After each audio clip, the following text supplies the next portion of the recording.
Welcome back to Basic Bananas Radio, where we share tried and tested ways to grow your brand and get more customers. Everything from the latest in marketing and branding, right through to growing your team and creating an irresistible culture. Hey legend, welcome back. Today I am chatting with Erik Huberman, who is the CEO of Hawke Media, and he's sharing a slightly different, very optimistic perspective on AI and marketing. Let's jump straight in. Hey Erik, so good to have you here today. Yeah, thank you for having me. We met, I think we hardly remember, we met, we both of us actually hardly remember. We met about 10 or so years ago at an event, I think Summit at Sea it was. And Yep. then we kind of lost contact and then started talking again because you run probably one of the largest, if not the largest agency in the US called Hawke Media. Yeah, probably not. We're not the largest agency, but independent probably at this point.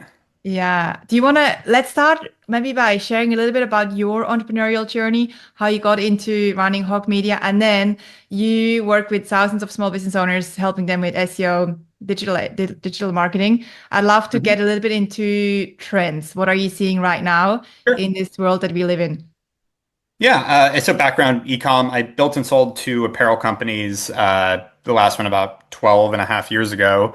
Started consulting and advising for a bunch of brands and just realized the marketing landscape's just broken. There's no barrier to entry. Anyone can claim they're a marketer. And I'd say out of the 90,000 marketing agencies in the US, 99% of them are crap. And the few that are any good really only focus on the Fortune 2000, leaving the 2.5 million SMBs in the US to try to sift through these 90,000 agencies and find a decent one. And it's if you talk to any entrepreneur, they've had bad experiences with marketing. Which is crazy that it's 100% of them. It's not 90%. It is 100% of people that run businesses have had a bad experience with an agency. And it's like, that's just crazy to me. And so Yeah. I built this team, the mission to be the best at what we do and easy to work with. So be a top-notch agency, but also remain nimble, flexible, cost effective, et cetera. And I think we've accomplished that in a lot of ways. So we, as you mentioned, we've worked with thousands of brands and we continue to help grow a lot of companies from, sort of obscurity to really big businesses. And it's been a lot of fun. And so, yeah, with that, you ask, what's happening these days? Well, AI is the biggest buzzword and cliche of all these days, but it's funny because I think there's a lot of things that come into AI that are really misleading. I mean, I actually get really annoyed with guys like Sam Altman and Elon Musk that overhype this stuff and it's their form of marketing is to say things like, oh, well, all white collar jobs are going to be gone in a year. It's like, no, they're not. I'm deep in this stuff. I'm using all these tools all the time. I do think, who was it? Someone said, might have been the Anthropic guy. Someone said that AI is not going to take your job. Someone using AI will. And that I believe. Like AI is hyper efficient. There's so many cool things you can do. And just like one of my favorite things to do now when I'm asking my team to do something is to end it with use AI, just as like a thought jogger of like, just think how you could use AI to be more efficient with this, get more productivity out of it, et cetera. But it's to me, it's like having, some extra hands, not something that's completely replacing my people. Like my CFO has digested our whole accounting system into AI now and is finding all these nuances and all these anomalies and all these patterns and all these things that are helping him make decisions. I'm not like, okay, cool, you're fired now because I have AI to do that. It's like, no, no, no, no, no. He's the one that's using it to do it. And so when it comes to marketing, I think people are similarly thinking of it the wrong way. Like, it's not something to replace what you're doing, it's something to make you more robust. And I think that is the biggest nuance of AI that people are missing is if this is a cost-cutting exercise, then we're all just racing to the bottom and we're all going to be, just running really myopic, boring companies that are run by logic-driven AI bots. And like, then someone's going to come along and do something competitive. And the AI is just going to be, it's a level playing field. Everyone's just going to be using AI and someone's going to do something a little creative and boom, they're going to win. So my view of it is not how do you save a bunch of expenses and how do you fire a bunch of people, which what was there was a term for that. AI, it's like scapegoating with AI, but I forgot the exact term. But it's like basically like blaming your company's problems because of AI innovation. It's like, no, no, no, no, no. If you're laying off a bunch of people, it's probably because you weren't running efficiently already. And now AI really highlighted that. For us, We haven't cut people because of AI. We've just made our people more powerful. So this goes back to marketing. If you've got two options, cut all your costs back so you're doing the same thing for much less investment, or spend the same amount but have 10 times the output.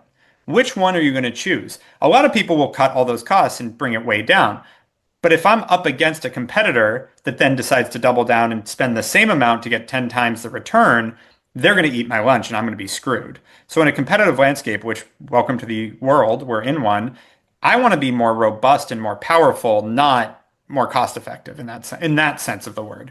And so we know that our clients have the budgets they're paying us. That's been the case for a long time. So instead of cutting our pricing down by half or down to a third, it's let's do the same amount of revenue but overperform now and do way more. And so what we've seen is that was our original thesis. Now we fast forward, we're night and day ahead of everyone because we've been investing in AI and doing it in a way to build horsepower, not to cut costs. And so now we're just overperforming and crushing it compared to a lot of people that just fired a bunch of people. I remember like when ChatGPT first came out, there was an agency owner bragging about how he cut his whole content team and replaced it with ChatGPT. I'm like, wow, you must have had a really shitty content team. Like, what are you talking about? And so that's continues to be, I think, the strategy for now. Things are changing fast, but that's what we've seen be the Yeah. best way to go. It's a really great perspective, and it's exactly what I've been noticing too. And the thing I think with, and I would be also curious to know what are some of the AI tools that you use on a regular basis? The thing that I've definitely been noticing too is that AI, like your CFO, he is using his creativity, his smarts to use AI to make him better. And I'm seeing Yeah. the opposite too, where people that are maybe not as strategic are using AI to make things worse. Because often, especially ChatGPT, is kind of validating your dumbness, Oh, it's for the so lack of a bad. better word. So, Yeah, so I mean, how many times have we all heard ChatGPT say, "That's a great point"? Like, is yeah, it though? Is it a great no, point? Yeah. no. No. It's definitely validated some of my really bad ideas. I'm like, this is actually not that good. Oh no, Yeah. you have a fair point. I'm like, I don't know. So what are some Yeah. of the daily tools that you personally in your life to make your life? I know you're also busy. You have a family, you're Yeah. running a huge business, a huge team, and you're still living life, traveling a lot. What are some of the tools that you use on a daily basis?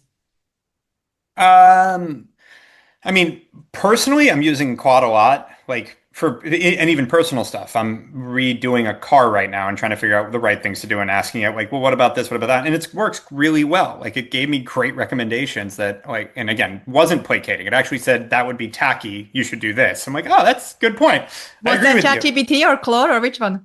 That one was ChatGPT. ChatGPT. Okay, yeah, Yeah. Quad more from a professional standpoint, I think is better. We're using Quad for the financial side. I'm using Quad to I'm more and more we're aggregating our data in a way that can be read by AI better so that we can use AI to synthesize it. So like it's like a strategic thought partner in the sense of like, hey, here's everything. What patterns are you seeing? What things should I know about? Here's my business. Like that stuff that is starting to really take it out of level, and we're doing that. But this is where it's important. It's they say the old phrase is crap in, crap out. Like you have to feed it the right data that's relevant and easy to read. And so that's kind of the phase we're in right now is baby steps with it in terms of, again, more from a strategic standpoint, while getting our data in a place that it can really utilize this, which we're very close. Like we've been spending the past 6 months really putting all our data into one place that's really tagged well and clean so that we can start to really get more visibility and use AI for that. On the other side, we've got a 3-person full-time AI team that basically now when we see holes in the business or any opportunities for that AI can make it better, they're just building stuff. They're, basically vibe coding all the time, building out like our onboarding process. We sign a lot of clients every month and we found that there was a disconnect between sales and the team servicing it, even if they spent an hour on the phone downloading everything and got everyone up to speed, and then we're there for the kickoff and da da da. There was still this feeling of like having to regurgitate everything from the client perspective. And those first 3 months are critical for our business. Like once we get past 3 months, we know what we're doing. We're good at marketing. We perform, and get really we can get there, we can show results. Those first 3 months, we're still building trust, and a lot of these small business owners panic. And so making sure that Mm. there's that feeling of trust in those first few months is really important. And so now what we're doing is we're recording all the calls that we already did. We record all our calls with our clients on the sales side. Once they sign a contract, we then have a whole prompt that goes into all the calls, identifies all their pain points, what is driving them, why they signed with us, like all these important things that a salesperson's kind of saying anecdotally from what he or she remember. But now we actually have like the recordings transcribed, analyzed, and spit out that we can be like, oh, here's everything they actually said. Great. And they come in going, oh, you guys really understand what I'm dealing with. Great, perfect. I don't have to reiterate. This is amazing. I don't know how you guys did that. And even if we tell them, it's like, oh, so you're actually, advanced in technology. Perfect, even better. So that's like a small example of something we implemented that was like, this is a problem, let's fix it. Oh, we can use AI to do this, this, and this, Mhm. boom. And so we have a team that's just focused on constantly finding where AI can do that. Great. And are they using tools like Replit, Lovable, like Cloud Code, or do you know what they're Not me using? personally. Like again, I have 250 people. Like for me to be Yeah. sitting and vibe coding myself at night is probably not a good use of my time. No, Like sorry, I at this meant your point. team. So there's the three Oh yeah, people. yeah, yeah. My Yeah. team's using all the above. Cloud Code, Yeah. Lovable. Yeah. What else are we using on the coding side? I can't remember. There's other tools. I mean, the amount of different tools all over the organization are significant. I mean, there's Yeah. hundreds and hundreds of softwares and AI tools that we're using. Now, when it comes to this stuff, the other thing that we're both seeing is that people, like anyone, any small business owner can now vibe code. Like we can use Replit, Mhm. any of these tools to just build anything. Like let's build an app for my business. Let's build this. Let's build that. Let's build a new website.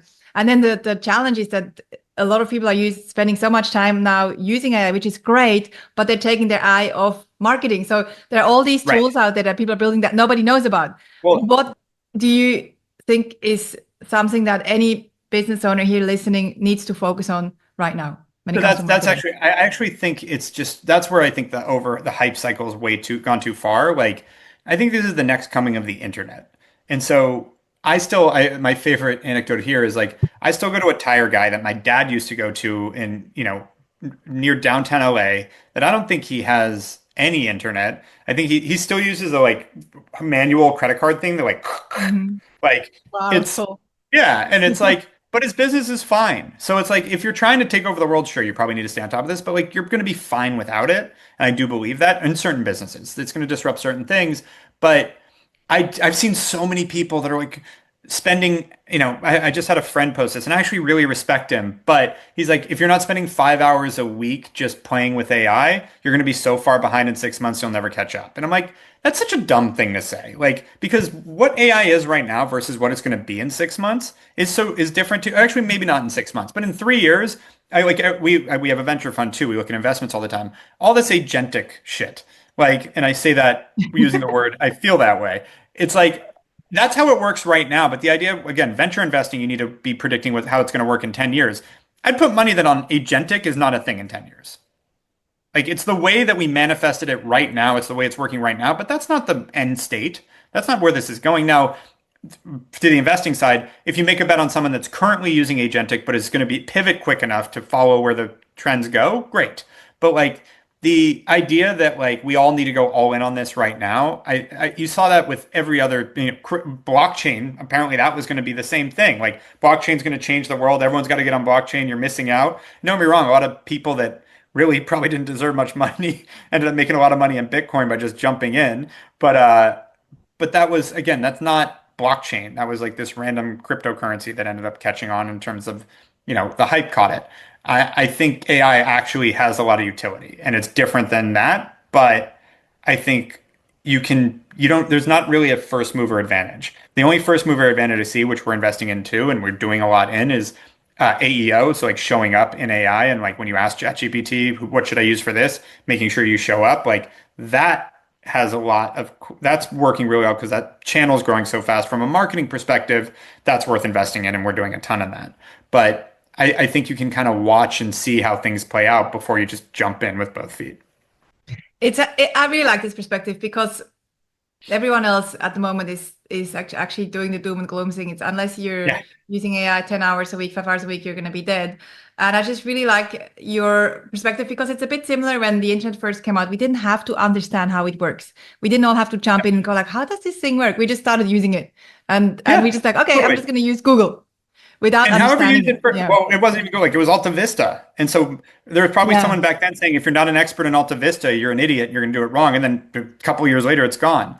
if you didn't invest in pets.com, you totally missed the mark. Well, that didn't work out so well. So like you don't, there's no predicting the future. The only thing I look at is like what historical, like history repeats itself. So historically, when we've had massive innovation, what does it look like?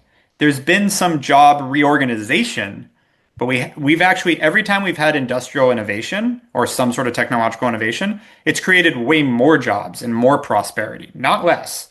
So do I think this is the first time in human history that we have a huge piece of innovation that creates more efficiency and this becomes a time that collapses our society? No, not really. I don't think that's what's going to happen. I'm optimistic, but it's because I just look at like, it's kind of like weird example, but it's kind of like communism, where it's like, show me an example where it's worked out really well, and then I'll buy it. But there's hypothetical and reality. Right now, there's all these people hypothetically talking about a doomsday situation with AI, and I'm going, yeah, but we have reality with innovation. And again, maybe this time's different, but that's a very dangerous statement to say this time's different in a lot of different things. It's so interesting, yeah, and really just funny point on communism. When I was at university in Geneva, I was pretty left the city, and I'm like, no, communism will work. I was a little bit like, no, it's got to work. And then looking into it, I'm like, no, I'm going to find an example where it will work. And like, oh, actually, no. And by the way, good example though, on paper, it's amazing. If people worked that way and we could all live in harmony, it'd be amazing. But then you get into actual human nature and you look at every example where they've tried to implement it has been horrible for the people that are in it. So it's and so again, that goes to like AI too. It's just like, give me a real life example where it's been catastrophic that we invented something. Now, like even nuclear weapons would be an example where I could say like that could have, but again, humans adapt and go, whoa, let's figure this out. And now, I think most of us wish they were gone, but at least got to a point where it's like a few countries have them. They seem to be in a agreement that no one's going to actually use them because no one's that suicidal. And hopefully it doesn't end us one day. But like, that's the extreme the other way. And still it's not catastrophe. So really, really appreciate your viewpoint, your optimistic viewpoint. I think we both agree that yes, everyone should use some tools like ChatGPT, Claude, whatever. You don't only have if it's productive though. Give up your entire life to. Yeah, it's like if you're creating a PowerPoint deck, just push it into Claude and it'll create it in 7 seconds as opposed to you spending an hour on a PowerPoint deck. So like things like that, they're like, yeah, do that just so you also build the muscle of using it and thinking about when it could be useful. I really appreciate you. And I know we are wrapping up. We have to wrap up given we both have meetings coming up. Yeah. Maybe what is one last, and it can be a marketing focus, or what is one thing that you would love our listeners to walk away with? Maybe even an action. What is one thing that right now they could do? Well, yeah, I would say, again, it's gone from like 6 to 15% of traffic. Organic traffic has come from AI in the past 6 months. So it's scaling fast. Definitely, like real quick, the ways to optimize for AI are PR, get high authority sites and media talking about your business. Make it Q&A structured because people are asking AI questions. And if they see someone's already answered that question that has high authority, makes it easier for them to answer. And then a lot of the typical SEO stuff's important as well. And the last piece is remember that AI, we talked about this earlier, where it's like placating to you and saying like, oh, great point. Like it does that. So know that AI actually, different from SEO, answers a question based on who's asking and what they think they want to hear. So it's different cohorts will see different responses for the same question. And knowing all that, there's great, like having a strategy around that, I think is a really solid place to invest because SEO is dying fast. I talked to a guy today whose business is completely built on SEO and he's watched it just tank because of a lack of switching to AI. Interesting. Thank you. Now, if anyone wants to find out more about your services, where can we send them? Yeah, hawkemedia.com. It's easy. Always happy to do a free audit. We do free AI audits for anyone. So can run anyone through it, look at how you're showing up on AI, give you some feedback on that. We invested in a lot of tools around that. And then I'm just @Erik Huberman on any social channel. Easy to find. Really, really cool. Thank you so much. I'll link the Hawke Media website for anyone who wants to do a free review. And thank you again, Erik, for your time today and your insights, slightly different perspective, which I think is much needed right now. I really appreciate your optimism. Thank you. Of course. And you, the listener, thank you for tuning in. I hope you enjoyed this episode, fast and furious, giving you a little bit of optimism to maybe start the week or end the week. Let's go implement and stay positive. See you next time. To get more from Basic Bananas and to learn new ways to grow your business with clever marketing, visit basicbananas.com.